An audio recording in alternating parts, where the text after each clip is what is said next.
Hi hello welcome to Ruby course. Swami விவேகானந்தரின் பொன்மொழிகள்.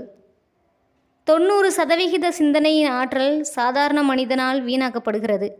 எனவே தொடர்ந்து அவன் பெரிய தவறுகளை செய்து கொண்டே இருக்கிறான். சரியான பயிற்சியை பெற்ற மனிதனோ மனமோ ஒருபோதும் தவறு செய்வதில்லை. பலவீனத்திற்கான பரிகாரம் ஓயாது பலவீனத்தை குறித்து சிந்திப்பதல்ல, மாறாக வலிமையை குறித்து சிந்திப்பதுதான். மக்களுக்கு ஏற்கனவே அவர்களுள் இருந்து வரும் வலிமையை பற்றி போதிப்பாயாக. நான் எதையும் சாதிக்க வல்லவன் என்று சொல். நீ உறுதியுடன் இருந்தால் பாம்பின் விஷம் கூட சக்தியற்றது ஆகிவிடும். நீ தனிமையில் இருக்கும்போது உனக்கு என்னென்ன தோன்றுகிறதோ அதுதான் உன் வாழ்க்கையை தீர்மானிக்கும். நம் வாழ்வு நல்லதாகவும் தூய்மையானதாகவும் இருந்தால்தான் உலகம் நல்லதாகவும் தூய்மையானதாகவும் இருக்க முடியும். நீ செய்த தவறுகளை வாழ்த்து.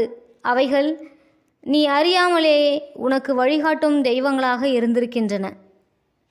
தேங்க்யூ.